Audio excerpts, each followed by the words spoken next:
경기 통TV가 4월 10일 총선을 위해 준비한 획기적인 플랫폼 여의도행 티켓을 잡아라. 오늘은 갑을 총평을 갖는 시간을 갖도록 하겠습니다. 오늘도 너무 식상한가요 표현이? 경기 광명을 넘어 경기도의 인싸 두 분이죠. 광명메일 유원배 회장님과 일관경인 배종수 국장님 두 분 모셨습니다. 반갑습니다. 이번 4월 10일 총선은 광명뿐만 아니라 여러 지역에서 드러난 현상인데 정권 심판으로 시작해서 정권 심판으로 끝났다. 그랬죠. 예. 가불적 분석하는 것도 그렇게 크게 의미는 있냐라고 생각이 들긴 하나 이 수치가 사실 그렇게 유의미한 수치는 아닌데 김남희 후보가 득표를 더 많이 했어요. 그죠? 그렇죠. 예. 그런 부분에 좀 차이가 이게 수치가 사실 이게 의미 없어요. 의미 없죠. 이게 비교하는 것 자체가 의미는 없긴 하나 근데 그럼에도 불구하고 사실 조금 의외였어요. 저는 갑 쪽보다 을 쪽이 득표가 더 낮게 나올 줄 알았는데 지금 이제 국회의원 선거는 끝났고 물론 이제 중앙에서 정치적인 어떤 이슈거리가 있고 이재명 대표와 조국 당 대표죠. 두 분에 대해 스탠스가 어떻게 되냐에 따라서 2년 후에 지방선거 또 결과가 달라지겠으나 그렇죠. 그냥 이제 이 상황만 보면 이모경 의원, 김남희 의원 그리고 박성호 광명시장 관계 설정이 어떻게 될 거라고 보세요? 굉장히 박승원 시장 입장에서는 좀 난감할 것 같아요. 물론 양기대 의원하고 박승원 시장이 겉으로는 표를 안 냈지만 그럼에도 불구하고 양기대 의원이 박승원 시장이 하는 거를 지지를 좀 많이 해왔었는데 지금 김남희 당선인이 들어오게 되면 자기 주장이 좀 많기 때문에 광명시에 대해서 여러 가지로 지적도 하고 그러지 않을까 싶은 생각이 들어요. 국장님 어떻게 보세요? 박성원 시장이 사면 초과에 놓을 수 있지 않겠느냐. 2년 후면 지방선거인 상태도 박성원 시장이 참선을 하겠다고 공공연히 그런 얘기를 하고 다닌다는 얘기를 들었어요. 근데 지금 이모경 의원이 지금 미는 후보가 따로 있고 우리가 아다시피 김남희 후보도 나름대로 미는 후보가 있는 걸로 알고 있어요. 그럼 결국 중간에 낀 사람이 이제 박성원 시장인데 과연 박성원 시장이 어떻게 극복을 하고 다음 선거에 자기가 원하는 대로 성장할 수 있을지는 좀 지켜봐야 될 부분이 있죠. 상당히 좀 곤욕스러울 겁니다. 저는 이제 두 분하고 좀 다른데 이모경 의원이 이제 재선을 했기 때문에 조금 지역을 좀 들여다볼 수 있는 시간을 좀 가질 수 있을 것 같고 이모경 의원이 초선일 때 민주당에서 했던 역할에 대체자들이 많이 들어왔다라고 하면 이모경 의원이 초선 때처럼 중앙에서 역할이 좀 줄어들면 당연히 지역을 좀 더 많이 들여다볼 수 있는 시간이 늘어날 것 같고요. 저는 김남희 이 후보를 보면 제가 이제 이력이나 스펙이나 이제 TV 토론에서 본 어떤 단편적인 모습에 불과하나 이분이 살아온 삶의 궤적이나 성장 과정을 보면 본인은 되게 성실하게 살아왔고 본인은 되게 정의롭게 살아왔다라고 판단을 하면 기존에 있는 어떤 후보들이나 정치인들을 봤을 때는 상당히 본인의 기준에서는 수준이 좀 낮지 않나 그렇게 볼 수 있기 때문에 그런 여러 가지 문제점이 있을 것 같고 그래서 초선 의원으로서 1년의 생활이 되게 중요하다고 보는데 1년에 뭔가 이 사람이 타협을 하고 결합을 하면 광명 정치판에도 되게 유연하게 작동이 돼서 뭔가 좀 트러블이 적을 것 같은데 지금의 어떤 모습들이 바뀌지 않으면 저는 2년 후에 지방선거나 박 시장의 관계도 오히려 김남희 후보가 더 곤란해지지 않을까라는 생각도 저는 자꾸 하게 되는데 김남희 후보를 보면 이현주 이번에 당선되신 그분의 업그레이드 되고요. 자꾸 김남희 후보가 이 지역에서 과연 얼마만큼 정착을 해서 이 지역에서 정치를 할 것인가를 좀 지켜볼 필요는 있어요. 둘 다 서울대 출신의 변호사 출신이지만 김남희 후보는 본인이 태평양 변호사 생활을 했지만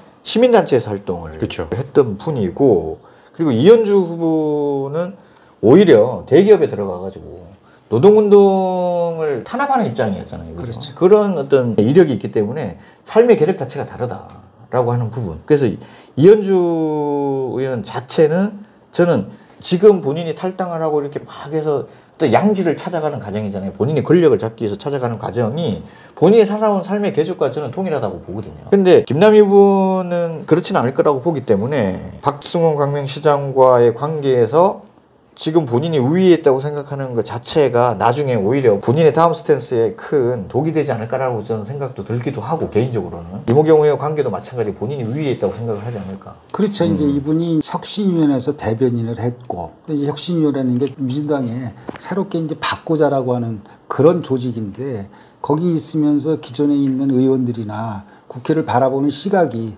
그렇게 좋게 평가를 안 했을 것 같다는 생각이 들고요. 두 번째로는 이제 여기 지역에 내려왔는데 5일 만에 경선에서 됐고 이모경 의원에 비해서 다소 좀 약한 그런 선거운동을 했음에도 불구하고 뭐 20% 차이로 당선이 됐기 때문에 지역의 정치인이나 이런 분들을 보는 시각이 좀 아래로 보지 않겠느냐 그런 생각이 들고요.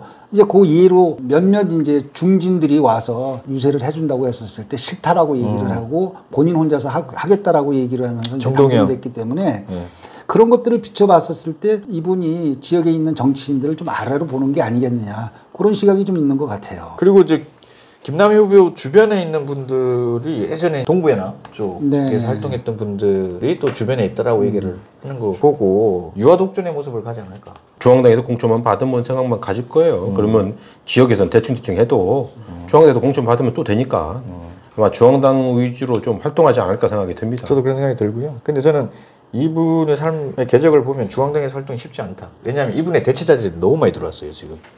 그 180석 가까이 되는 민주당에서 김남희 후보가 특출나지가 않아요. 그렇죠. 그래서 이제 본인이 되게 특출나다고 생각하는 순간 꺾일 것이다. 4년 후에 재선은 쉽지만은 않을 것이다. 라고 생각을 하는데 지켜봐야겠죠. 중앙정치 어떻게 하고 지역정치를 어떻게 만들어 나간지를 보면 예상이 될 텐데 근데 저희가 봤을 때는 그렇게 순탄하지만 않을 것이다. 본인도 낙하산에 내려갔잖아요. 그럼 4년 뒤에 또 낙하산에 누가 내려올 수 있어요. 그렇죠, 그렇죠. 네, 그럼 본인이 불안한 거예요. 본인이 여기서 정말 정착하겠다고 한다면 모든 걸 내려놓고 다시 정치를 시작하겠다라면 뭐 달라질 수 있겠어요. 그렇지만 이제 거만하게 지역에 돌아다닌다든지 정말 고개 빳빳이 들고 다닌다 그러면 4년 뒤에 또 낙하산에 내려올 수 있어요. 김남희 후보도 아마 지금 뭐 당선돼서 지금 어깨에 힘들어갈지 모르지만 시간은 또 지나면 또 하게 돼 있어요. 그러니까 본인이 스스로 판단하겠죠. 광명 시민들한테 굉장히 큰 피해이긴 한데 낙하산으로 내려오신 분들이 지역민들을 쳐다보질 않거든요. 맞아요. 중앙만 쳐다보고 있으니까 지역이 어떻게 돌아가는지 잘 모르잖아요. 지역민들은 많은 피해를 보게 되는 겁니다.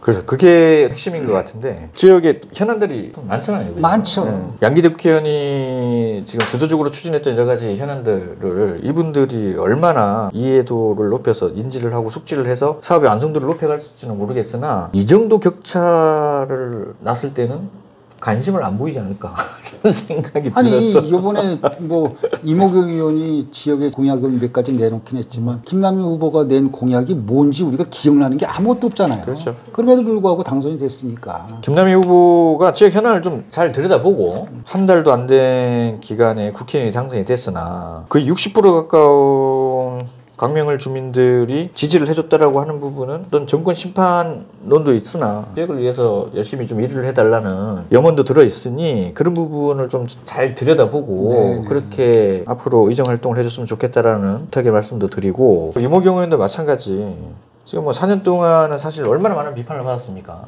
근데 이제 지금 앞으로 또 4년은 본인이 4년 전에 보지 못했던 부분들을 배워나가고 채우는 시간을 좀 가졌으면 좋겠다. 네, 그런 부탁의 말씀을 드리고 싶네요. 우리 국장님은? 자기들이 얼마만큼 하냐에 따라서 정치라는 게 바뀔 수 있기 때문에 냉정하죠, 진짜. 예, 냉정한 겁니다. 그래서 정치라는 게 뭐 항상 자기 편일 수는 없잖아요. 정말 이 지역을 위해서 한다면은 바뀌어야 된다고 생각을 합니다. 우리 회장님.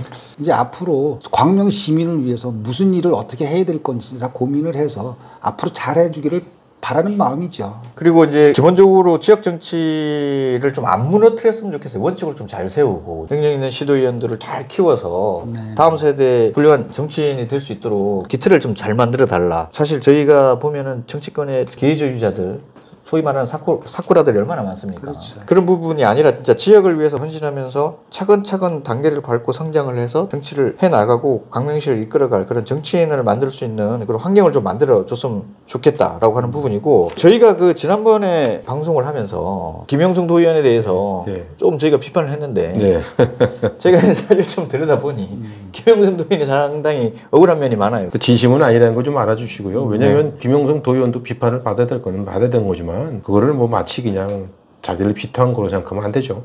그냥 정치인 나오면 정치인답게 껄껄 웃으면서 받아 넘길 수 있는 아량도 좀 필요하죠.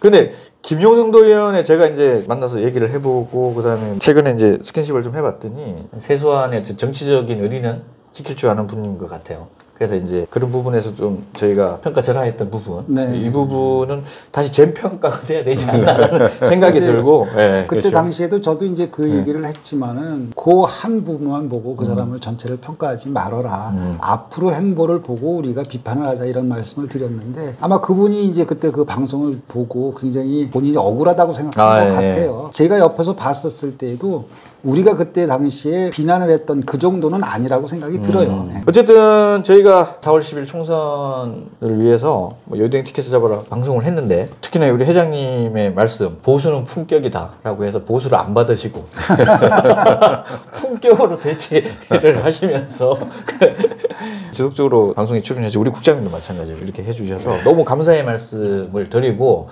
이번 여의도행 티켓을 잡으라는 오늘로 마무리하고 앞으로 또 새로운 플랫폼으로 우리 두 분과 함께하는 시간을 갖도록 하겠습니다. 뭐 마지막 인사 말씀 한번. 네, 어쨌든 뭐 지난 한 10여 회에 걸쳐서 저희 유튜브를 구독을 해주신 여러분들께 감사를 드리고 사실 저희가 지역에 대한 그 민심의 얘기는 해드릴 수 있었는데 이제 이번에 중앙에서 오는 그런 바람 때문에 저희가 예상한 것들이 다 틀려서 좀 죄송하다는 말씀을 드리고 다음엔 조금 더 잘 분석을 해서 여러분 앞에 나서도록 하겠습니다. 감사합니다.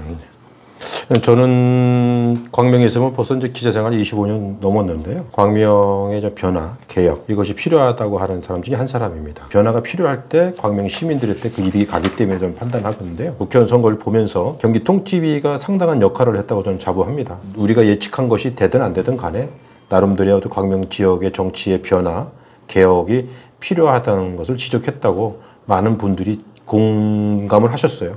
그래서 아마 계속 그걸 좀 지켜보시고 최고의 그 유튜브 방송이 되도록 노력하겠습니다. 저희가 광명의 정치 발전을 위해서 같이 이제 의기투합을 한 부분이고 일단 뭐 작은 몸짓으로 저희가 시작을 했는데 결과를 바꾸자라고 하는 부분은 아니었고요, 그죠? 그렇죠. 뭐 이런 부분들은 시민들이 알지 못하는 부분들, 그리고 시민들의 어떤 판단 기준을 넓혀주기 위해서 시작한 방송이고 저희가 이제 반성하는 부분은 더 많은 시민들한테 알려지지 않았다라고 하는 부분에서 저는 이제 반성을 하는 부분이라 앞으로 이제 남은 그 지방선거에서는 이제 가벌 지역에 이제 뭐 한 20만 가까운 유권자가 있는데 최소한 10만 이상 유권자들한테는 이게 어필이 되고 전달이 돼야 되겠다라고 하는 부분에서 초점을 맞춰서 많은 분들한테 다가가고 정보 전달이 되는 부분에 제가 초점을 좀 맞추려고 하는데 저희가 부족했던 부분은 많이 보완을 해서 시민 여러분들께 다가가도록 하겠습니다. 그동안 시청해 주셔서 감사합니다.